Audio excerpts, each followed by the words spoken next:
OK ľudia, máme 13.2. zajtra Valentín a dneska to je Fortnite Shop. Môžeme začať.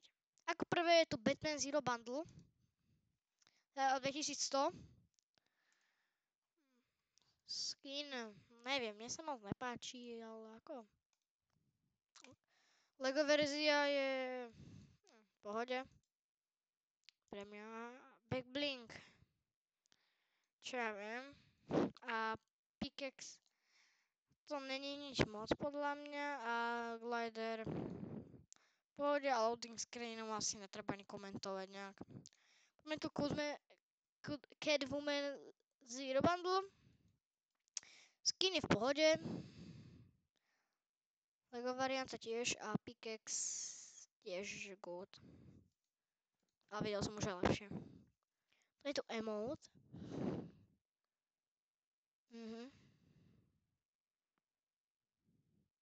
Aha, nice. Potom je tu Field Agent Kira, Pickaxe, ale to ako ak môžete, tak si kúpte tento bundle. Sú tu nejaké nové, niektoré tu možno sú, neviem, teraz už si nepamätám včerajší shop. Azuki tu je ešte, ide preč. 14. niečo kúpiť teraz ešte, ak chcete, ale z tryhard skinov. Academy, wrapy.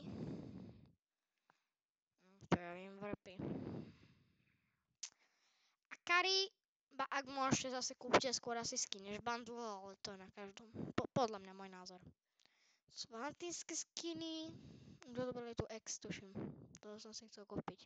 Tu Crash to tuším. Skibidi Toilet. Jujutsu Kaisen. Fortnite Flow, áno. FNC skiny, asi kúpim tento a Access. Tryhard skiny niečo si kúpte, prosím vás, napríklad. Ak si kúpite 1000 V-Bucksov, asi odporúčam Crystal alebo Manik, ale skôr asi Manik.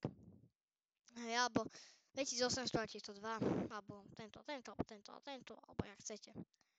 Potom sú tu áno, Michael Myers, Billy, Heroes, Will Gentreky, Hatsune Miku, tak kedy ide preč? Neviem, asi ma vypadol zvuk, lebo nič nepočujem. Hatsune Miku. Kedy ide? 9.4. Ako chcete kúpiť, počkajte si nakoniec, lebo ako teraz. Si to pláca, neviem. Je tu ten Lazlo. No, ak chcete ako 3 skiny a 1000 V-Bucksov na ďalší skin. Nejaký. Ako asi, why not? Tu sú dvaja Batmani, ktorí odídu za chvíľku. Musím povedať, že tento skin sa mi actually páči, ten je docela v pohode. A tento je podľa mňa hrozný, za mňa. To je podľa mňa hrozné. Tento je taký úplne mužský a toto je úplne taký... Tú masku má podľa mňa divne, ale vieš, tak má byť, ale proste mi sa to nepáči potom. A myslím si, že sú to nejak tryhard skiny.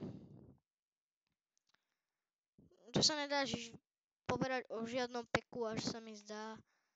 Podľa mňa na tento, hej. Ak chcete nejaký tryhard skin, môžete si počkať, kým príde zase Backlash. Alebo Paw Patroller. To sú asi najviac dva tryhard skiny, ktoré mám. Potom už sú také skiny, ktoré nie sú ani nejaké NPC, napríklad tento, ale ani nie sú ani nejak tryhard. Tento je tryhard trošku. Tento proste, lebo Snoop Dogg je Snoop Dogg. Práve tu legendárne, prosím. To som chcel. Potom sú Sushi Master. No a to je také všetko, čo mám, ale to nie je moc tryhard. Ok ľudia, dúfam, že sa vám toto video páčilo, nezabudnite dať like a odberať. Čau.